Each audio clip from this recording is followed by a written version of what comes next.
Voilà, ben là, je suis au tableau blanc cette fois et je vous ai redessiné le schéma du chargeur de téléphone, autrement dit de l'alimentation flyback au tableau pour pouvoir décrire un peu mieux le fonctionnement de ce circuit. Alors on va faire quelques simplifications pour l'étude de ce circuit. Donc là, déjà le MOSFET, là, vous voyez, ce transistor, il fonctionne en tout ou rien, c'est un interrupteur électronique, donc on va pouvoir le remplacer par un interrupteur. Donc on peut le voir comme ça, au moins dans un premier temps, un interrupteur parfait, qui est donc piloté par une commande ici. Voilà, donc ça simplifie. On va se mettre dans le cadre d'une alim flyback de puissance correcte, c'est-à-dire on ne met pas de résistance. Parce que celle-ci, je pense qu'on peut se les permettre dans une alim de petite puissance, dans une alim de grosse puissance, il n'y aura pas ces résistances-là. Voilà. Ensuite, qu'est-ce qu'on a? Eh bien, on va faire quelques simplifications. On ne va pas étudier cette partie-là de commande qui est très sophistiquée. Je pense que pour le moment, on va l'effacer. Voilà, simplement, ça c'est juste pour amener l'image de la tension qui sort ici dans la commande pour qu'elle sache si elle continue de faire commuter le MOSFET ou pas. Voilà, mais pour le moment, on va simplifier un peu. On va supposer que le MOSFET, des fois il conduit, enfin voilà, il commute, hein, des fois il est passant, des fois il est bloqué. Voilà, mais comme ça me permet d'effacer toute cette partie de schéma. On efface tout ça. Et on y voit un petit peu plus clair, on a une alim flyback un peu épurée. Ensuite, voilà, puis là il y a la commande, bon, on ne précise pas trop comment elle est faite. Très bien, donc on a fait un peu de ménage déjà. Le redresseur. Donc vous savez comment ça fonctionne un redresseur, on l'a étudié déjà normalement.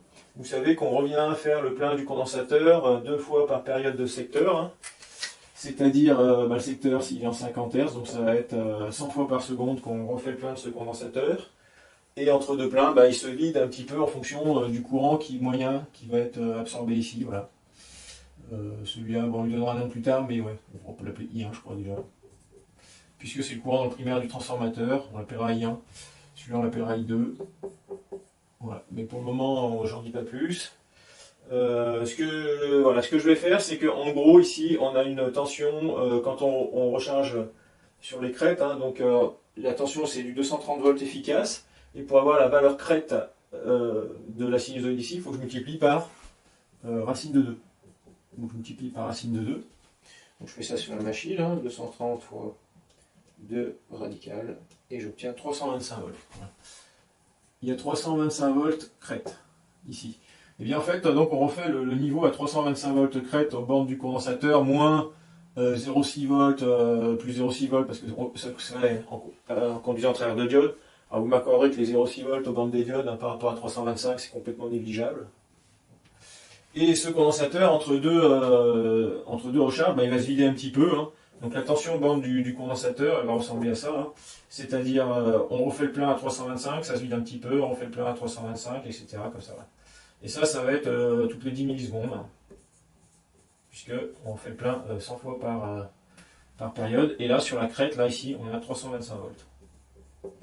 Voilà, sur le creux, combien on a, on pourrait faire un calcul, puisque on connaît la puissance moyenne de la ligne. Je crois qu'on a la valeur du condensateur, il fait 4,7 microfarads x 2. Donc il fait, combien ça fait 4 et 4, 8, 9,4 microfarads. Quoi. Bon. On pourrait s'amuser ici, je crois qu'il y avait 2 watts et quelques. Ensuite, on fait 2 watts sur 325 volts et on verra ici qu'il y a une ondulation. De toute façon, ce qu'on va faire ici, on va simplifier. On va supposer que cette ondulation est négligeable dans un premier temps pour aborder le fonctionnement. Et on va supposer donc que la tension de bande de ce condensateur est constante ou quasi constante. Voilà. Et pour simplifier vraiment les raisonnements, comme ça me saoule de me traîner du 325 volts dans toutes les expressions que je vais mettre, on va arrondir cette tension à 300 volts, même si ce n'est pas vraiment le cas. Ça veut dire que tout ça, là, tout ce qui est devant, là, je vais y remplacer par un truc hyper simple. Voilà, je remplace.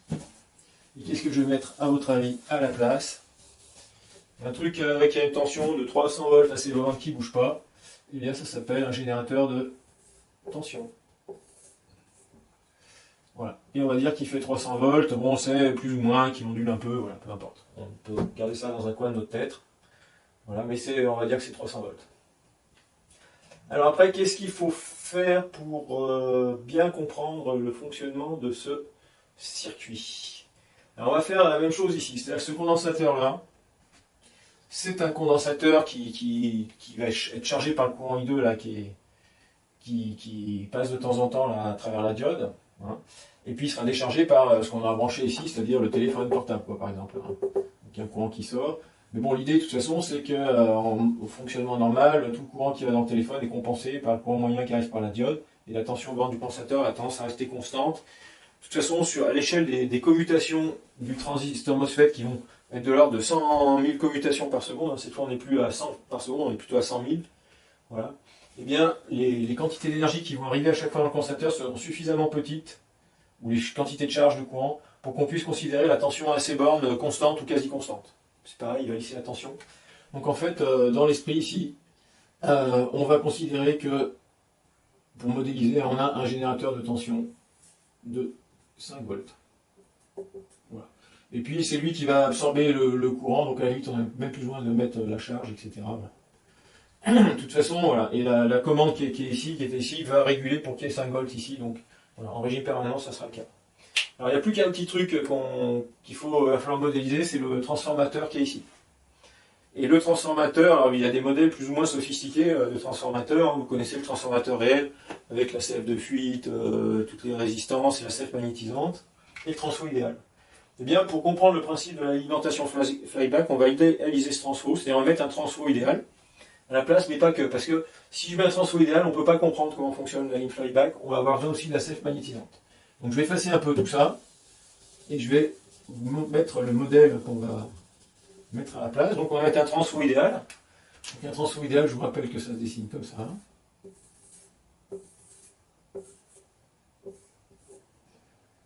Voilà. Et quand on tient compte de la CF magnétisante, eh bien, ça veut dire qu'il va y avoir une inductance ici, qu'on va appeler LM. Voilà. Et puis ici, on a dit qu'on mettait une diode, et on va retrouver le condensateur de sortie. Voilà, pardon, pas le condensateur, on a dit qu'on remplaçait par un générateur de tension. Alors ce transfo, par rapport au transfo idéal habituel, hein, on va refaire le transfo idéal habituel.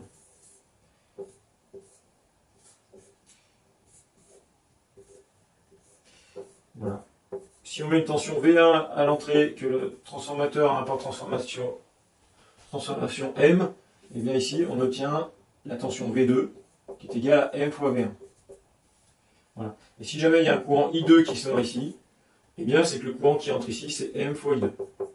Ça c'est pour le rappel. Mais ça c'est si on a les mêmes polarités, c'est-à-dire on met les bornes homopolaires du même côté dans le transformateur. Voilà. Alors sur celui-là, ce qui est très particulier, c'est qu'en fait on fait une inversion. C'est-à-dire que la borne, si je mets la borne homopolaire ici, avec V2 là, voilà, eh bien la borne homopolaire ici sera ça sera V1. Alors je vais faire un petit peu de place, on met LM ici je mets V1. Alors V1, il faut le mettre, voilà, si on veut vraiment faire comme ça, il faut mettre dans ce sens-là. Si j'ai le courant qui vaut I2, je le mets comme ça, et le courant MI2, c'est celui qui rentre par la borne homopolaire, donc ici il y aura MI2. Voilà. Bon. Très bien, alors on peut le faire comme ça, et dans ce cas-là, V2 est égal à MV1. Je vais mettre ça un peu plus loin, comme ça je peux écrire V2 égale M fois V1. Et là, je mets mon générateur de 5 volts. Voilà. Alors ce qu'on peut faire aussi comme transformation, parce que ça sera peut-être un peu plus commode, je sais pas, on peut travailler comme ça, ou alors on peut décider pour V1 de ne pas flécher dans ce sens-là, pas de problème. Je flèche V1 dans ce sens-là, mais alors du coup, ce V1 c'est le moins V1 qui était avant. Donc dans ce cas-là, il ne faut plus écrire V2 égale MV1, mais V2 égale moins MV1. C'est ça qui est important. Et là, on commence à avoir mis pas mal de choses en place. Alors, ce que je vais faire, je vais essayer de gagner de la place sur le tableau. On a le schéma vraiment très très simplifié de la deuxième partie de la ligne flyback. Mais pour gagner de la place sur le tableau, je vais effacer, je vais refaire ce schéma un peu serré là à droite pour avoir un peu de place, plus de place à côté. Voilà. Donc je fais ça maintenant. Alors voilà, je viens de refaire le schéma en plus compact, donc effectivement il y a beaucoup moins d'objets là. Tout est fléché pareil, hein, V2 égale moins MV1. Alors on va choisir un port de transformation. C'est pas obligatoire, mais vous voyez, on parle de 300 volts ici pour fournir du 5 volts. Ben, on va prendre un rapport de transformation de 5 sur 300. S'il est un peu différent de ça, c'est pas gênant, enfin on verra. Mais ça va simplifier les raisonnements. Voilà. Ça veut dire quoi? Ça veut dire que si j'applique 300 volts ici, eh bien j'aurai moins 5 volts ici. Voilà, puisqu'il y a une inversion. Hein. Et puis voilà, on peut le voir comme ça. Voilà, ça va nous simplifier un peu les choses. Voilà. Et là, on va essayer de comprendre ce qui se passe dans ce circuit. Alors pour ça, eh bien, on va supposer que l'interrupteur, au début, il est ouvert. On va avoir aussi besoin de flécher le courant dans l'inductance magnétisante. Donc ça sera la variable d'état du circuit. Hein. Vous vous souvenez, le courant dans une inductance, c'est une variable d'état, c'est-à-dire une grandeur qui ne peut pas subir de discontinuité ou de variation brutale. Donc ça, c'est très important. Voilà. Et donc, au début, on va supposer que ce courant dans l'inductance vaut 0. Alors je vais mettre, voilà, on va mettre un petit chronogramme, là. On va commencer par le premier. Donc là, ça va être le temps. Et le premier chronogramme que je vais faire, bah, c'est celui qui me dit donne l'évolution de la variable d'état. Voilà. Quand on veut étudier un système, le mieux c'est d'étudier en priorité sa variable d'état. Donc en fait, bah, au début, on a dit que ce courant était nul. Voilà. Il est nul, il part ici, voilà, il est nul pendant un petit laps de temps. Et la question, voilà, je le fais en rouge. Et la question qu'on peut se poser, bah, par exemple ici, on va mettre le MOSFET à l'état passant. Donc on va le mettre, voilà, on va l'appeler T1, ce MOSFET. Hein. Voilà. Et là, je vais dire que c'est mise en production de T1. On va mettre T1 on. Voilà, ça veut dire on, ça veut dire mise à l'état passant. Et là, qu'est-ce qui va se passer pour IM? Et ça va vous rappeler un TD de tout début de l'année. Hein, c'est classique. Parce que quand on ferme l'interrupteur ici, eh bien, la seule chose dont on est à peu près sûr, c'est que V1 va être égal à 300 volts. Hein, puisqu'il y aura 0 bande de l'interrupteur. Donc on a 300 volts constant au bord de l'inductance. Et bien tiens, on va la tracer V1. Je vais la faire en vert. Bon, V1. On ne savait pas ce qu'est V1, c'est la tension ici. Hein. Voilà. Donc V1, c'est la tension aux bandes de LM. Eh bien, V1, on ne sait pas ce qu'elle va aller avant. Bah si, puisqu'on a dit qu'il y avait un courant nul dans l'inductance, et donc constant. Et vous vous souvenez, l'inductance, hein, c'est une équation caractéristique, je vais la rappeler. C'est V1, donc égale L DIM sur dt. Voilà, LM. Voilà, qu'on peut aussi écrire, hein, on peut la retourner, celle-ci, et en déduire que DIM sur dt égale V1 sur LM. Voilà, donc, je poursuis. Alors, pardon, au début, IM est nul et donc constant, de toute façon, donc V1 vaut 0. Donc le V1, il démarre comme le IM à 0. Donc je le fais comme ça, voilà, tout superpose un petit peu. Ensuite, quand je ferme l'interrupteur, là, eh bien, la tension V1 monte à 300 volts. Donc je la fais bondir comme ça, de manière discontinue, et elle monte à 300 volts. La tension au bord de l'aime, oui, il faut que je fasse comme ça. Voilà. Allez, on va la mettre comme ça, et ici en haut, on va dire qu'on a 300 volts. Que fait le courant dans l'inductance? Ben là, je vais regarder cette relation-là, et je sais que V1 est constant, LM est constant, donc DIM sur dt est constant. Ça va être positif, hein, puisque à ce stade-là, V1 est positif. Donc si DIM est constant et positif, eh bien, ça veut dire que IM va croître. Et il va croître à pente constante. Donc l'allure du courant dans l'inductance, eh bien, ça va être comme ça. Ça part en ligne droite. Voilà. Et la pente, là, on peut l'écrire, hein. On ne va pas la calculer parce que je ne me suis pas donné, je vais rester un peu qualitatif. Enfin, la pente, c'est V1 sur LM. Donc on pourrait la calculer, on pourrait vraiment calculer l'expression et savoir dans quel rythme montre ce courant. Voilà. Donc dans cette phase, en fait, là, il y a du courant qui s'élance dans l'inductance, il faut vraiment le voir comme ça. Et l'inductance emmagasine de l'énergie à ce moment-là. Voilà. Bon, je ne vais pas le faire aller si loin, parce qu'après, je risque de manquer de place au tableau. Voilà. Ensuite, qu'est-ce qui va se passer? Eh bien, il va y avoir l'instant où on va bloquer le transistor MOSFET. On va dire, voilà, on arrête sa commutation. Donc ici, il y a IM max, voilà, qui est atteint. Et à ce moment-là, eh bien, le courant dans cette inductance ne peut pas subir de discontinuité, c'est-à-dire il ne peut pas retomber à zéro brutalement. Et donc, par contre, le courant qui est dans le... Comme l'interrupteur s'ouvre, le courant ici passe à zéro. Et donc le courant qui est lancé ici, ben, il n'a pas d'autre choix que de partir dans le transformateur idéal.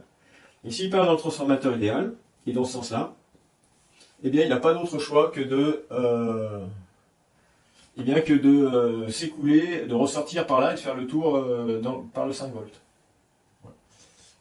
Donc, à ce moment-là, alors il y a plusieurs choses qu'on n'a pas fait. Ouais, on aurait peut-être dû tracer une autre tension. Oui.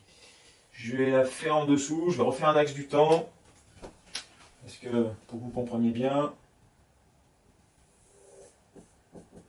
Et là, je vais mettre V2. On n'a pas mis V2. Alors au début, V2, c'est pas très compliqué, hein, c'est moins MV1. Voilà. Et on a dit que quand V1 vaut 300 volts, eh bien V2 vaudra moins 5. Voilà, donc en fait, V2, c'est l'image de V1, mais inversée.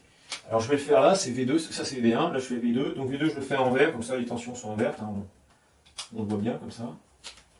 Donc V2 il part comme ça, hein, jusqu'ici, puis au moment où on met le transistor on, eh bien V2 descend à moins 5 volts. Voilà, donc je le mets voilà, en bas, et là, voilà, ici on va dire que c'est moins 5 volts. Voilà, et ça c'est V2. Alors que ceci c'est V1, et ceci c'est IN, ouais, ok, on voit un peu. Voilà. Et tout ça, ça va durer jusqu'à ce que le transistor se bloque. Voilà, donc je fais des pointillés pour faire correspondre le temps. Voilà. Ah bah là j'ai fait remonter, ouais, bon on ne sait pas encore ce qu'il va y avoir, mais ça va remonter. Voilà, donc on a moins 5 volts constant.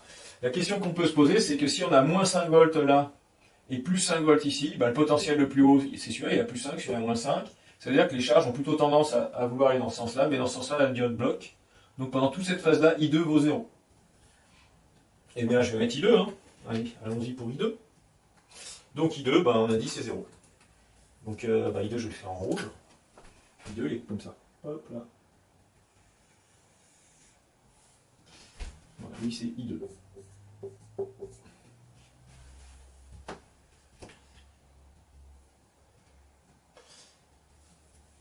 Donc, qu'est-ce qui se passe au moment... Donc là c'est bloqué, donc le I2 est nul et le courant ici est nul. Hein, d'accord ? Donc on pourrait même faire le courant à ce moment-là, donc comme le courant est nul ici, le courant dans le transistor d'ailleurs, c'est le même que celui dans l'inductance. Bon, on fera après les traces pour le transistor, on fera dans un deuxième temps. On la fera là, en bas en dessous. Lorsque l'interrupteur s'ouvre ou le transistor se bloque, voilà, eh bien le courant qui est lancé dans l'inductance n'a pas d'autre choix que de se passer au secondaire, de se décharger au secondaire comme ça. Et donc, à ce moment-là, la diode va être passante, et on va supposer que cette diode est idéale, pour simplifier. Et si elle est idéale et qu'elle est passante, ça veut dire que la tension à ces bornes, au moment où elle est passante, là, celle-ci, là, ben, elle sera de 0 volts.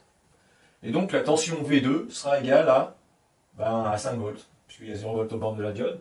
Et si V2 vaut 5 volts, c'est-à-dire V2, déjà je vais le tracer, hein, V2, il remonte comme ça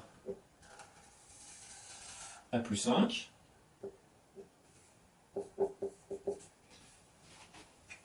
Et la tension V1, eh bien, si V2 passe de moins 5 à plus 5, c'est que V1 change de signe, parce qu'elles sont reliées par le coefficient M, et c'est que V2 va passer de plus 300 à moins 300 volts.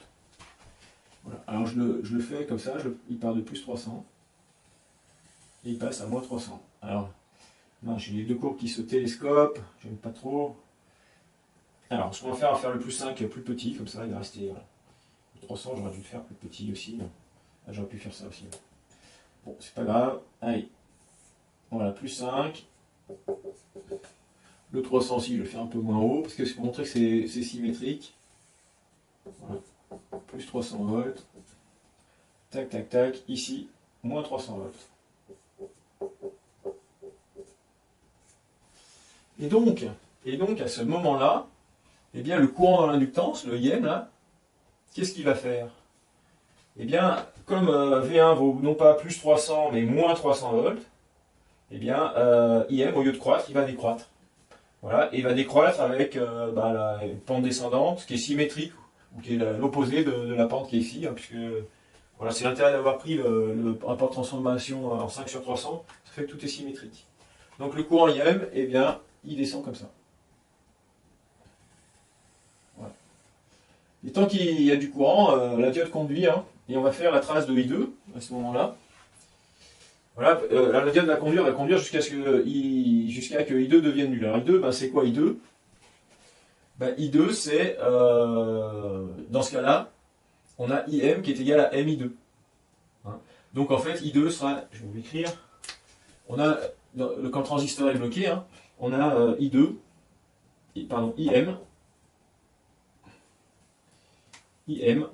qui est égal à MI2. Donc I2 va être égal à I1 sur M. Bon, ça veut dire quoi? Je sais pas moi, si jamais il y avait quelques milliampères, là, je sais pas moi, 10 milliampères, on va faire un truc simple. Qu'est-ce qu'on va pouvoir prendre? Mettons que ouais, sur la crête là, bon, on va avoir quelques milliampères, je vais le faire comme ça. Ouais. J'aurais bien aimé mettre un ordre de grandeur, mais en fait, que fait I2? Eh bien, il va monter brutalement, comme ça. Ouais, puisque je vous rappelle que le courant dans l'inductance, eh bien, brutalement, il arrive par le transistor et brutalement, il passe par le primaire du transfo. Et ensuite, bien, au fur et à mesure que IM va décroître, I2 va décroître, hein, puisque les deux sont proportionnels. Qu'est-ce que j'écris là? J'aurais dû écrire IM. Non, c'est ça. Dans cette phase-là. Et donc, il va décroître, comme ça, et puis il va être nul, et bien, effectivement, en même temps que IM. Donc, il va décroître comme ça. Voilà. Et sur la crête, ici, eh bien, on aura IM max divisé par le rapport de transformation. Donc multiplié par 300 et divisé par 5, oui c'est ça. En gros, si on avait, mettons que sur la crête ici, il y avait 5 milliampères, et admettons. Voilà. Et bien ici, on aurait IM max qui vaut 5 milliampères, divisé par M, ça faut le diviser par 5 et multiplié par 300, ben ici ça ferait 300 milliampères. Donc au passage dans le transfo, le courant secondaire va être beaucoup plus grand que le courant primaire. Mais c'est normal, ça c'est l'effet du transfo. Il n'y a pas trop de problème. Voilà. Et donc, qu'est-ce qui se passe? Ça décroît jusqu'à ce que le courant I2 devienne nul. Et quand I2 devient nul, eh bien, le courant aura tendance à repartir dans l'autre sens, puis repartir comme ça, mais là la diode est bloque. Et donc, en fait, le courant ne pourra pas devenir négatif, donc il va se stabiliser à 0. Et là, au miracle, on est revenu à notre état de départ. Voilà. Et donc, en fait, le dispositif est prêt pour une nouvelle commutation ou une nouvelle mise à l'état passant du transistor T1. Alors, si on fait le bilan, eh bien, qu'est-ce qu'on voit là-dedans? On voit que sur cette décharge-là, il y a une bouffée de courant sur I2 qui vient fournir de l'énergie à ce condensateur ou à ce générateur-là. Donc il y a de l'énergie qui se déverse dans ce générateur à ce moment-là. Voilà. Et pour faire les traces complètement complètes, eh bien, on va mettre le courant I1. Alors, le courant I1, en fait, j'aurais pu l'appeler le courant IT. Le courant primaire, oui, c'est ça, et on retrouve ici tout ce qui entre égale à tout ce qui sort. Donc il est là.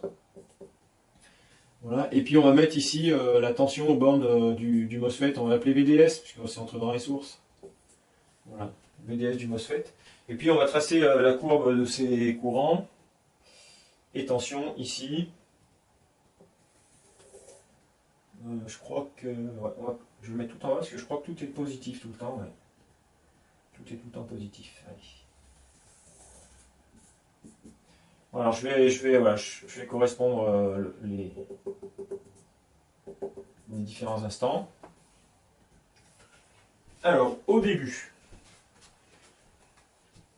Alors pour avoir le VDS, il faut comprendre que VDS plus V1 est égal à 300, loi des maths. Voilà. Au début, comme V1 vaut 0 au tout début, eh bien ça veut dire que VDS vaut 300 volts. Donc VDS, il démarre à 300 volts, comme ça au début. Je ne le mets pas trop, parce qu'ensuite je vais me faire avoir, ça va rentrer dans le courant. Voilà, et ça c'est le VDS. Donc c'est l'attention. Voilà, l'interrupteur est ouvert, donc le courant dans le I1 il vaut aussi 0, là il n'y a pas de problème. Donc I1 il vaut 0.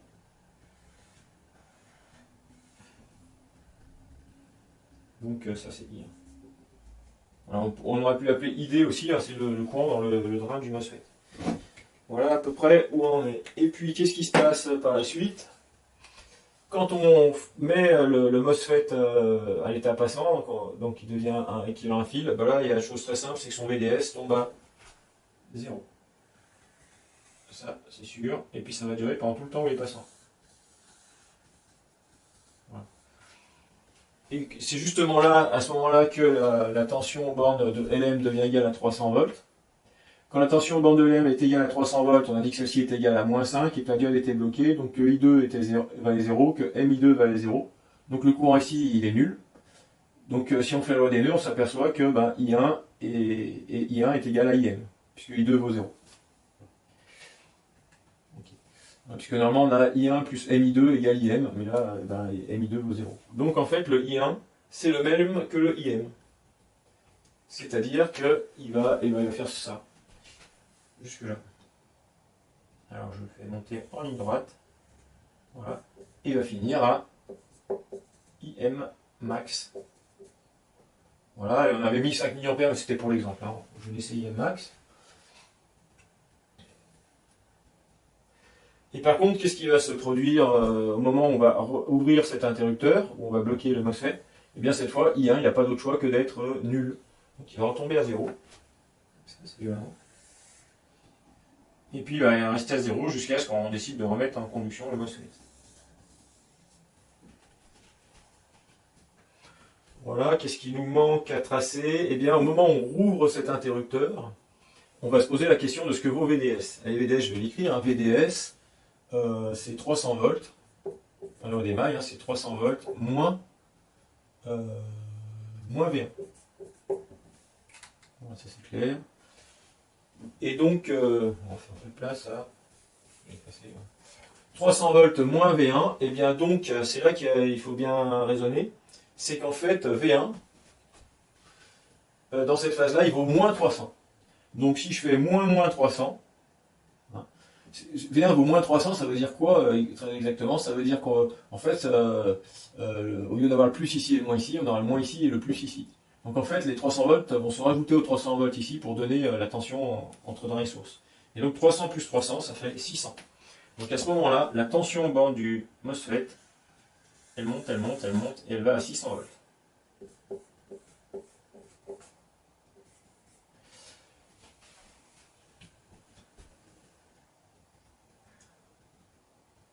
Voilà. Et j'ai oublié de finir toutes les traces en tension, d'ailleurs, on va toutes les faire. Au moment où la diode se bloque, ici. Ici, c'était la diode qui se bloquait, qu'est-ce qu'on a dit, voilà. Donc en fait, le courant IM, comment dire, le courant I2 devient nul, et le courant IM redevient nul et constant. Donc nul et constant, ça veut dire que V1 retombe à 0. Donc on n'est pas fait ici, V1 prolonge, il retombe à 0. Si V1 retombe à 0, eh bien c'est que VDS retombe à 300 volts. Voilà. C'est-à-dire la valeur qu'il avait au tout début. Donc je la prolonge comme ça pour faire même. Voilà,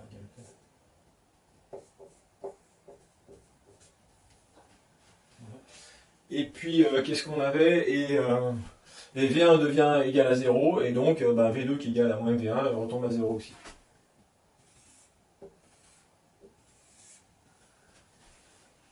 Voilà. Bon, là, on a fait toutes les traces en tension. Et une fois qu'on a fait ça, donc on comprend bien, on va comprendre le flyback, là, c'est-à-dire un vol en retour, hein, ça veut dire ça.